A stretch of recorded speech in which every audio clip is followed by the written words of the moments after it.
a failure that had harrowing consequences for his family. Trying to establish a practice during the Depression, he seemed perpetually unable to manage the financial demands of running an office, so he would skip out on the rent by disappearing in the middle of the night after emptying everything he owned into a truck at 3 a.m. A soft touch who cared more about having people love him than about paying the bills, he charged $1 a visit and accepted a cake or gefilte fish if his patients said they couldn't pay, even if they were driving a new car and he wasn't. If somebody was sick, he would just take care of them.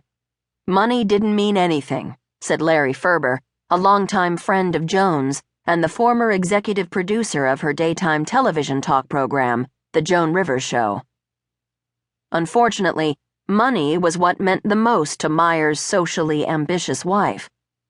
Beatrice Grushman came from a family of well-to-do merchants in Odessa, and she raised her daughters on enthralling stories of her own enchanted Russian childhood, of lavish parties with peacocks strolling on lush emerald lawns and liveried waiters twirling trays of gold flatware and pears filled with caviar.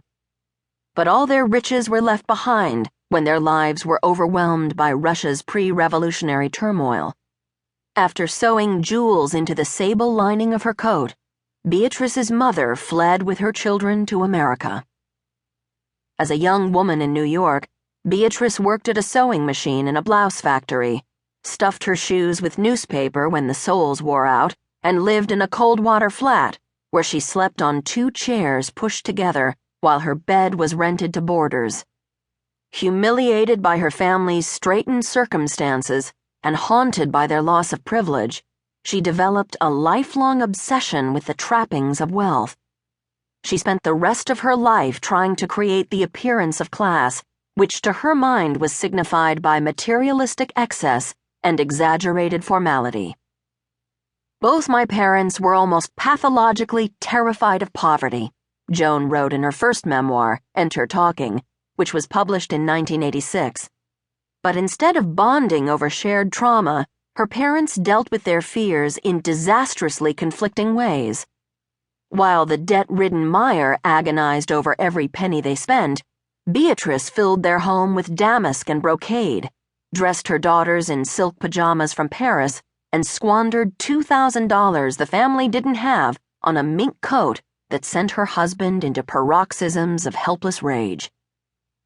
Elegance was her religion, Joan said. My mother wanted MD to stand for Make Dollars. Although there were never enough dollars to satisfy her, Beatrice refused to curtail her extravagance. No matter how many screaming fights the Molinskys had over money, no matter how many times Beatrice stormed out of the house in disgust and then slunk back home because she couldn't support herself, her compulsive spending forced her husband to live perpetually beyond his means. The consequences were painful for everyone. To the outside world, the Molinskys were the very embodiment of mid-century success. A nuclear family with a doctor father, a beautifully dressed mother who gave impressive dinner parties, and 2 healthy children. But behind closed doors, the atmosphere was poisonous.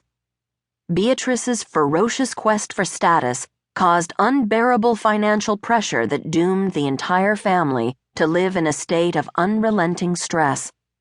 The result was an excruciating tension between the refined image they strove so hard to convey and the terrifying economic insecurity that always threatened to overwhelm them.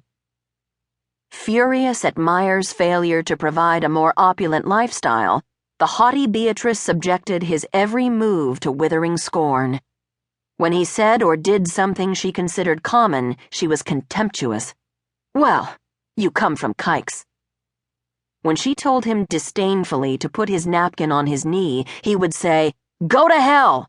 and put the napkin on his knee. When Beatrice couldn't pay the bills, she made secret trips to the pawn shop to sacrifice her wedding ring and gold bracelet yet again.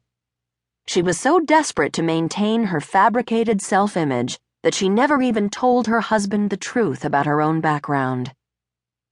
Incredible as it sounds, my father, during their entire 48 years of marriage, did not